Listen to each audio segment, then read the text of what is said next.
우리 종교마다 또 개인들마다 하나님에 대한 그 개념, 하나님이 어떤 분이신가 라고 하는 생각들이 조금씩 다 다릅니다.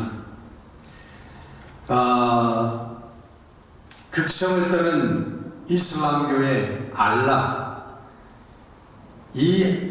저들이 믿는 이 알라신은 완전한 진선미로 세속하고는 관계할 수 없는, 그래서 우리 인간의 삶과 이 세속하고는 완전히 아주 멀리, 아주 까마득하게 멀리 계시기 때문에, 초월해 계시기 때문에 사실은 우리 인간의 생각과 우리 인간의 삶하고는 상관하지 않는 그런 분이시라는 거예요. 또 불교의 하나님, 불교의 신, 여러분 너무나 잘 아시겠지만 이 불교는 초월적인 절대자를 인정하지 않습니다. 모든 것을 지배하시고 모든 것을 주관하시고 인도하시는 그런 신을 믿지 않아요. 자연이 신이에요. 우리가 자연의 섭리를 깨닫고 그 자연의 섭리대로 살면 그 사람이 부처라고 얘기하는 거예요. 범신론에 가깝죠. 범신론도 그렇습니다. 이 우주가, 그리고 우주의 정신이 하나님이라고 하는 거예요. 개개인의 상관은 상관이 없어요. 우리가 섬기는 하나님의 개념을 우리가 어떻게 갖고 있느냐에 따라서 우리들의 삶이 변하게 됩니다. 그럼 여러분은 어떤 하나님을 믿고 계십니까? 여러분이 생각하는 하나님은 어떤 하나님이십니까? 우리 몇 가지의 예를 들었습니다만은 이 하나님에 대한 개념은 다 열거할 수 없을 정도로 많이 소개할 수 있습니다. 근데 그것들을 크게 두 가지로 분류를 하는데, 할 수 있는데, 그 첫 번째는 뭐냐 하면 우리의 삶과 인간들하고 전혀 관계를 맺지 아니하시고 완전히 초월해 있는, 관계가 없는 그런 하나님인 것입니다. 이 하나님은 우주의 역사라든가 인류 전체의 역사라든가 이 큰 역사만을 주장하시는 그런 하나님이에요. 우리 개개인의 삶이라고 하는 것은 그 사람의 노력과 그리고 거기에 플러스되는 우연이, 그 우연에 달려있는 것입니다. 어떤 사람은 좋은 머리를 가지고 태어납니다. 어떤 사람은 살아갈 때 보면 아주 좋은 수단을 발휘합니다. 어떤 사람은 노력을 열심히 하는 사람이 있어요. 어떤 사람은 눈치가 엄청나게 빠른 사람이 있습니다. 그런 모든 조건과 우연이라고 하는 것이 혼합되어져 가지고 만들어내는 것이 인생이라고 하는 거예요. 부자도 나타나고 가난한 자도 되어지고, 그리고 건강한 사람도 있고 병약한 사람도 있고 오래 사는 사람도 있고 아주 단명하게 30대 40대에 유명을 달리하는 사람도 있고 출세하는 사람도 있고 무명으로 한평생을 보내는 사람도 있고, 이것이 나에게 주어진 재능과 그리고 우연이 혼합되어져 가지고 일어나는 일들이라는 거예요. 그래서 그 유명한 정의란 무엇인가라고 하는 그 책을 쓴 하버드의 교수가 그런 얘기를 했어요. 지난번에도 한번 소개를 해드렸는데, 지금 오늘 현세대 불공평이라고 하는 게 어디서부터 출발하느냐? 개개인들이 머리가 좋은 사람, 열심히 노력을 하고, 또 부모가 돈이 많아서 또 교육을 잘 시키고, 이런 사람들이 나와가지고 좋은 대학에 들어가고, 좋은 대학을 졸업을 하고, 또 수십만 불, 수백만 불을 받는, 연봉을 받는 그런 회사에 들어가고, 판사가 되어지고, 또 정치가가 되어지고, 출세를 하고, 이런 사람들이 다 자기가 잘나서 나의 노력으로 말미암아 이렇게 됐다고 생각하는 것에서부터 오늘의 불공평이 시작된다. 그렇게 얘기를 합니다. 그런 사람들은 깨달아야 된다는 거예요. 내 좋은 머리는 어디에서 왔는가? 그리고 내가 공부할 수 있는 환경, 그런 부모들은 어떻게 내가 만나게 되었는가? 좋은 스승은 내가 어떻게 만나게 되었는가? 그런 모든 것들을 생각하면서 오늘의 나는 나의 재간과 나의 재능으로만 이루어진 나가 아니라고 생각을 하고 겸손한 자리에 있어야 된다는 거예요. 그러기 위해서는 하버드라든가 예일이라든가 지금 미국의 인류 대학이라고 하는 이런 것에서부터 제도를 고쳐야 되는데 제비뽑기를 해야 된다는 거예요. 공부 잘하고 머리 좋은 사람만 들어가는 게 아니라 일반적으로 다 기회를 줘야 된다는 거예요. 그래서 사람들이 개개인이 지금 잘났다고 생각하는 사람들의 교만함을 무너뜨려야만 평등한 사회가 시작된다라고 그렇게 주장을 합니다.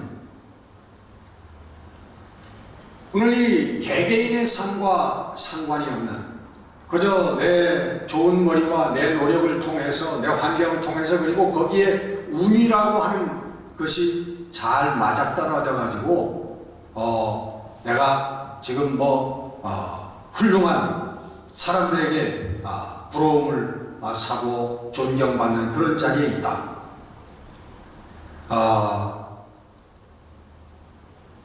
그런 사람들, 어떤 절대자, 어떤 하나님, 이런 존재와 상관없이 나의 삶이 있다라고 생각하는 사람들, 그 사람들의 특징은 뭐냐 하면 바로 육체의 시간이 전부라고 생각을 한다는 거예요. 우리가 죽으면 끝이라고 생각을 한다는 거예요. 그래서 이 사람들은 필연적으로 이기적인 사람이 되어질 수밖에 없고 자기 중심적인 사람이 되어질 수밖에 없는 거예요. 죽으면 다 끝이기 때문에 나 중심적으로 다른 사람을 생각할 겨를이 없다는 것입니다. 그래서 교육을 많이 받고 좋은 대학을 나오고 좋은 박사가 되어지고 그런 사람들도 대법관도 그렇고 무슨 유명한 지도자가 된 사람들도 그렇고 이 사람들도 물질과 쾌락에서 자유할 수가 없다는 거예요. 결국은 남몰래 그런 것들을 추구하는 동일한 그런 인간들이라고 하는 거예요. 두 번째 하나님의 개념은 우리 개인과 인류의 역사에 관여하시는, 그것을 들여다보고 계시고 그것에 대해서 자기의 뜻을 갖고 있는 그러한 하나님이시다. 그래서 그런 하나님을 우리가 뭐라고 부르냐 하면 인격적인 하나님이다 라고 부르는 거예요. 자신의 뜻과 계획을 가지고 있어요. 그래서 자기의 뜻과 자기의 계획을 우리 사람들에게 알려주시고 그 길을 가라고 가르치신다는 거예요. 그리고 선과 악의 정의가 있어요. 정과 사의 기준이 있다 그런 거예요. 그리고는 감정이 있습니다. 감정이라는 게 뭐예요? 기쁨과 슬픔, 이런 분노하고 그런 감정을 하나님이 가지고 계시다. 이런 하나님을 인격적인 하나님이다. 우리들이 그렇게 부릅니다. 자, 그러면 여러분 성경에서 얘기하는 하나님은 첫째 번의 하나님일까요? 둘째 번의 하나님일까요? 두 번째 말하던 거 첫 번째 잊어버리셨죠? 두 종류로 나눌 수 있는데 신을 첫째는 우리 인간의 삶과 상관이 없는 신이라는 거예요. 두 번째는 우리 인간의 삶을 들여다보시고 관여하는 그러한 하나님이시다. 우리 성경이 얘기하는 하나님은 당연히 두 번째 하나님이시죠. 늘 하나님을 얘기할 때 첫 번째로 얘기하는 것이 창조주 하나님입니다. 하나님께서 이 우주 만물을 만드시고 우리 인간을 만드셨다는 거예요. 생명을 만드셨다는 거예요. 물질을 만드셨다는 거예요. 그 이야기는 뭡니까? 하나님께서 모든 것의 주인이라고 하는 거예요. 모든 것을 하나님의 뜻대로 마음대로 하실 수 있는 분이라고 하는 의미가 거기에 있는 것입니다. 성경의 하나님은 하나님의 뜻과 계획을 갖고 계십니다. 나는 이렇게 되어지기를 원한다. 나는 이 우주에 대한 하나님의 뜻은 우리가 잘 모르지만 그런 뜻도 갖고 계시다는 거예요. 그리고 우리 인간들을 향해서 하나님이 갖고 계신 뜻이 있다는, 나는 인간들이 이렇게 되어지기를 원한다 라고 하는 뜻을 갖고 계시고 그 뜻을 성경을 통하여 우리들에게 말씀하신 것, 이것을 계시라고 하는 거예요. 계시. 우리 하나님의 뜻이 뭡니까? 성경에 밝혀져 있는 모든 인생이 구원받는 것입니다.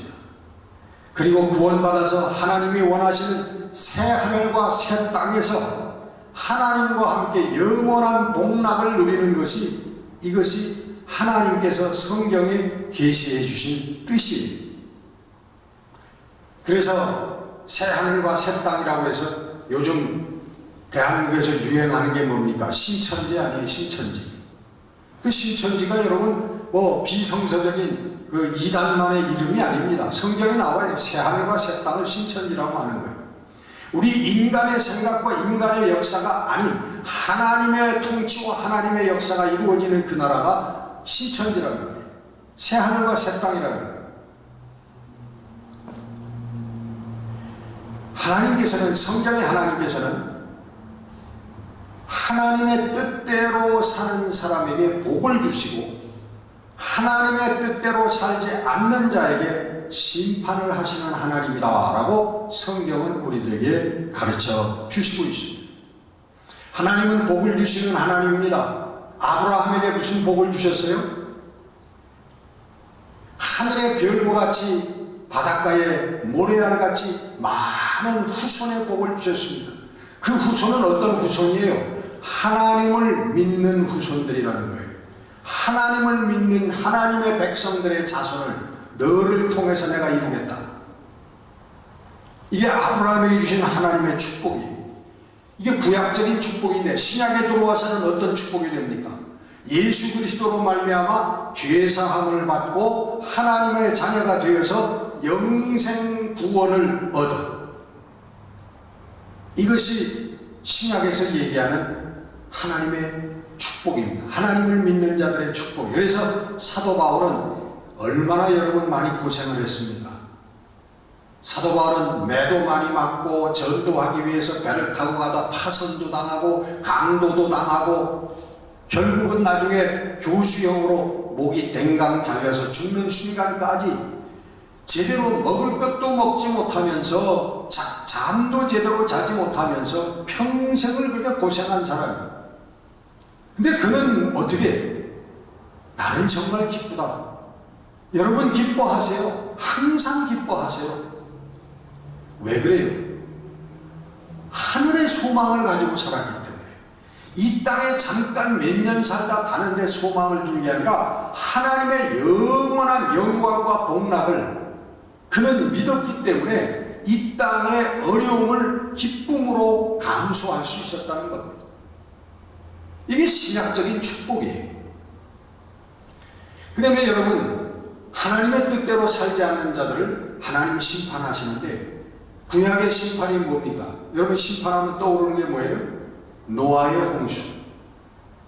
노아 시대에 인간들이 전부 악한 일들만 행하기 때문에 의인인 노아와 그 가족 몇을 제외하고는 하나님께서 홍수로 다 심판을 하셨다는 거예요.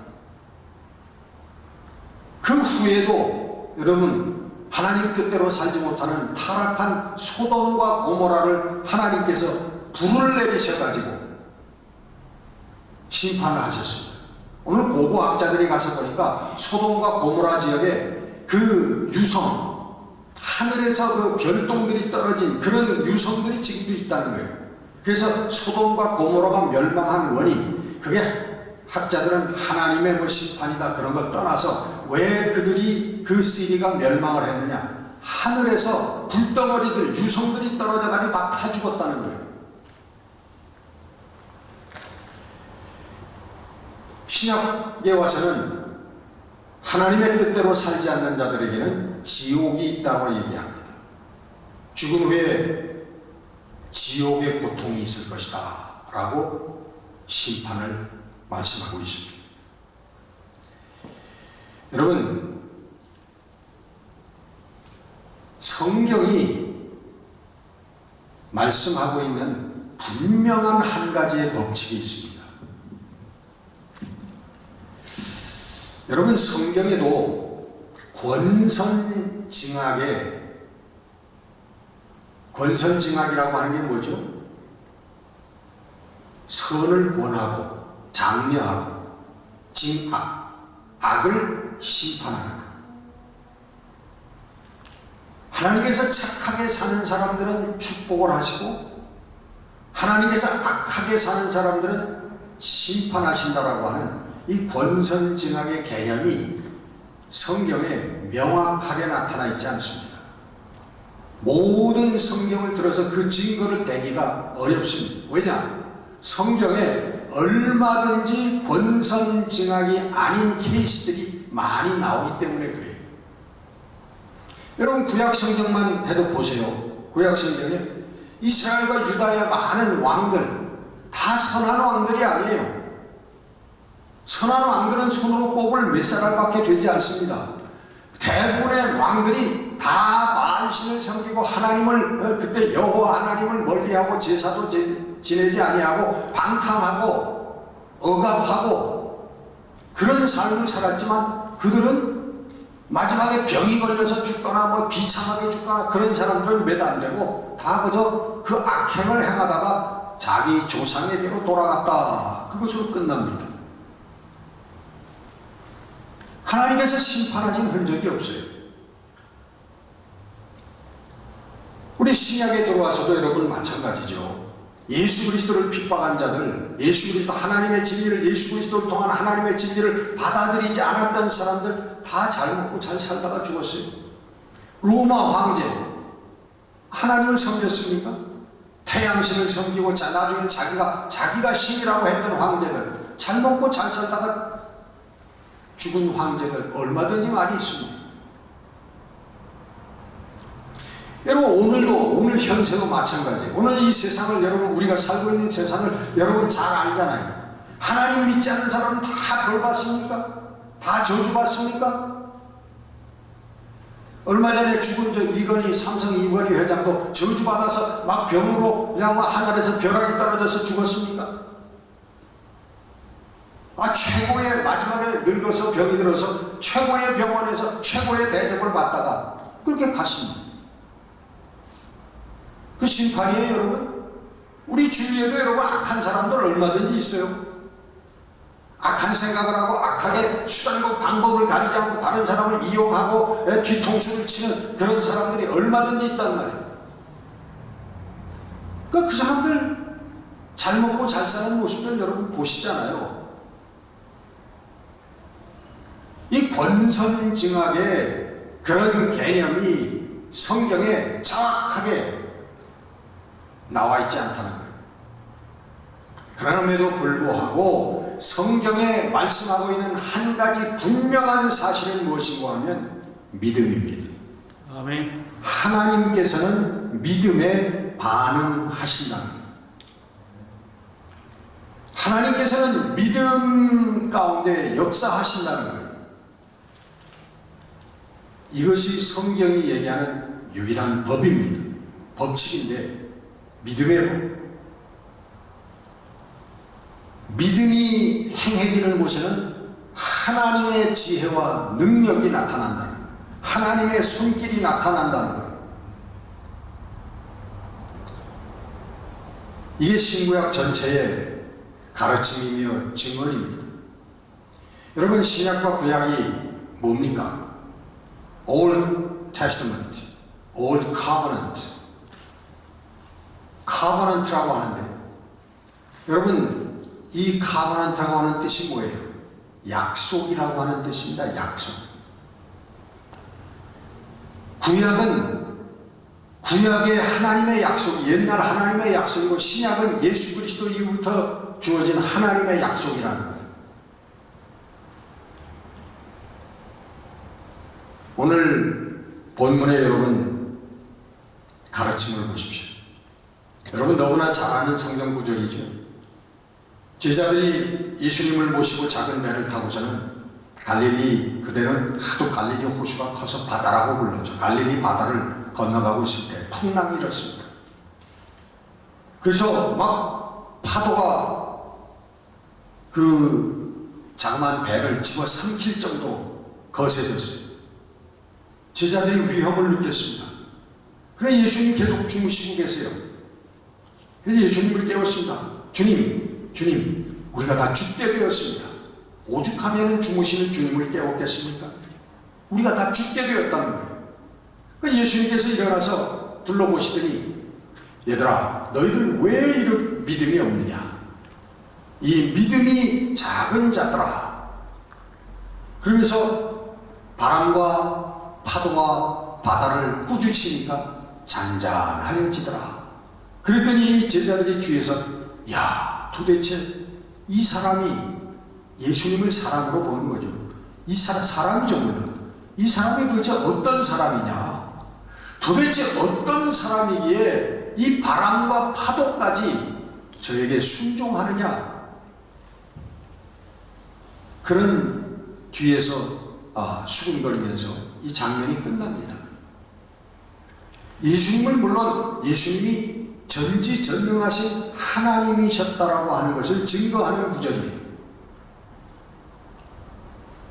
근데 여기에서 중요한 가르침은 믿음이라고 하는 것입니다. 오늘 예수님께서 이 믿음이 작은 자들아, 이 두 가지의 오역이에요. 여러분, 믿음이라고 하는 건 작고 크다 얘기하는 게 아니라, 크다라고 번역할 수 있지만 이것은 적고 크다라고 번역을 해야 되는 거예요. 적은 믿음. 그죠? 이 그릇은 이게 작은 그릇, 큰 그릇 하지만 우리 생각은 적은 생각, 큰 생각이라는 거예요. 영어로 하면은 little, small의 개념이죠. 첫째 그게 오해요. 작은 믿음이라고 하니까 적은 믿음이라는 거고, 그리고 이 믿음이 적은 자들아 해야 되는데, 이 적은 자들아 할 때에 그 단어가 뭐냐 하면 little이라고 하는 뜻이에요. 여러분, a little이라고 하는 거하고 그냥 little이라고 하는 거하고는 이게 조금 있는 거하고 없는 거라고 하는 거죠. little 하면은 없는 거예요. 없는 거. 예수님께서 영어 성경은 You of little faith, You of little faith, 믿음이 없는 자들, 믿음이 있는 자들아 말씀하신 게 아니라 믿음이 없는 자들아 그랬어요. 그 번역이 맞는 게, 너희들이 겨자씨만한 믿음이 있더라도 이 산이 들려서 저 바다에 던지우라 하여도 그렇게 될 것이다. 예수님 적은 믿음을 칭찬하셨습니다. 적은 믿음도 믿음의 위대성을 말씀하신 거죠. 그래서 이때 제자들에게는 믿음이 조금 있는 자들아 하신 게 아니라 아예 믿음이 아주 없는 자들아 하고 말씀하신 거예요. 여러분, 믿음의 성경이 얘기하는 믿음의 법칙은 하나님께서 만드신 자연의 법칙을 깨뜨리는 것입니다. 이건 특별한 경우예요, 여러분. 이 세상은 모든 게 자연의 법칙으로 돌아갑니다. 동서남북이 있고요. 봄, 가을, 가을, 겨울이 있고요. 사람은 태어나서 젊었다가 늙어서 죽습니다. 혹은 병들어서 죽습니다.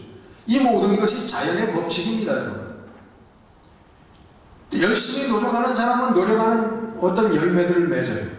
게으름 피는 사람들은 열매가 없어요.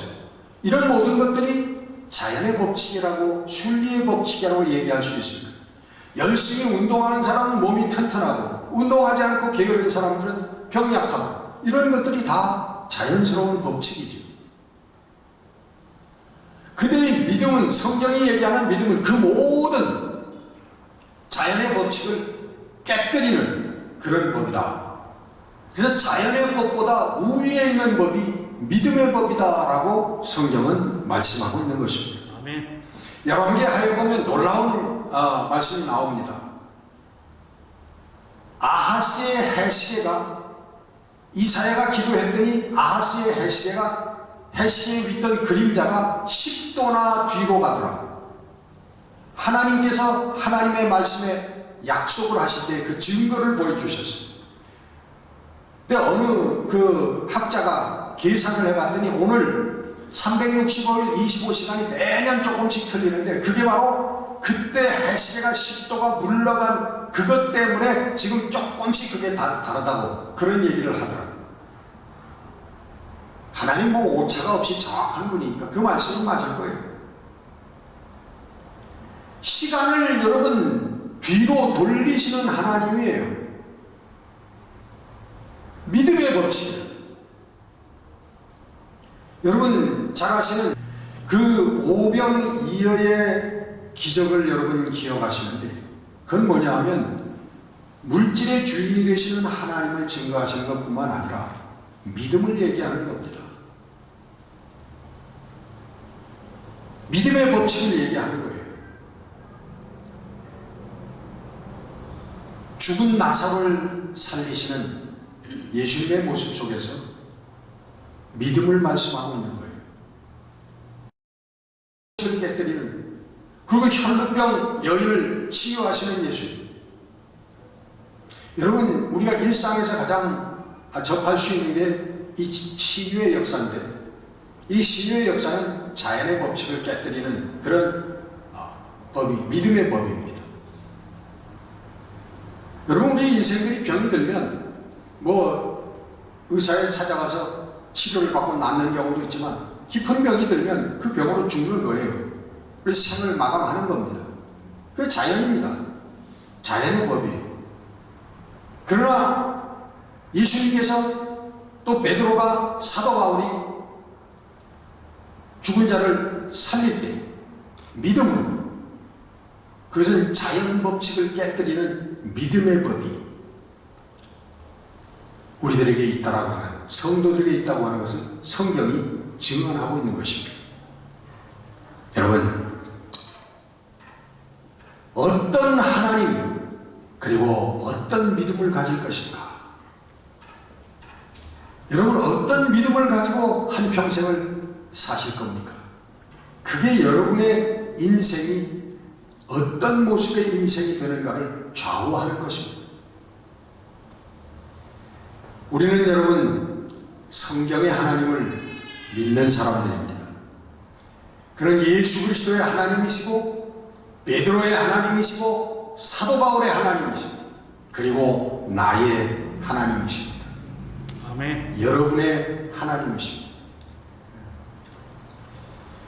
우리를 눈동자처럼 지키시기를 원하시는 하나님이시고 사랑과 은혜를 주시기를 원하시는 하나님이시고 필요할 때마다 성령의 지혜와 능력을 부어주시는 하나님이시고 그리고 최후의 영광과 승리를 우리에게 주시기를 원하시는 하나님이십니다. 아멘. 여러분 이 하나님을 향한 온전한 믿음으로 진짜 성도의 삶을 이루시고 그리고 하나님의 영광을 크게 구현할 수 있는 여러분들이 되시기를 주의 이름으로 축원합니다. 아멘. 기도하겠습니다. 살아계신 우리 아버지 하나님,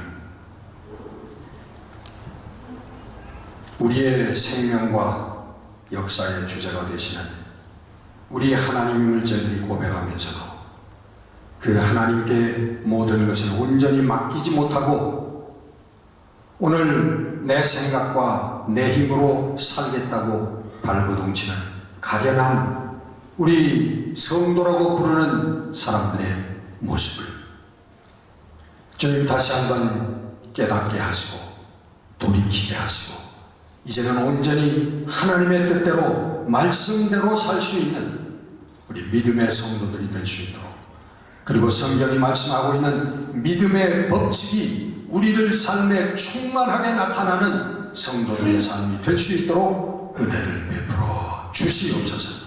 주의 성령께서 함께 하시고 인도하여 주실 줄 믿고 우리 주 예수 그리스도 이름으로 감사하며 기도드렸습니다. 아멘. 아멘.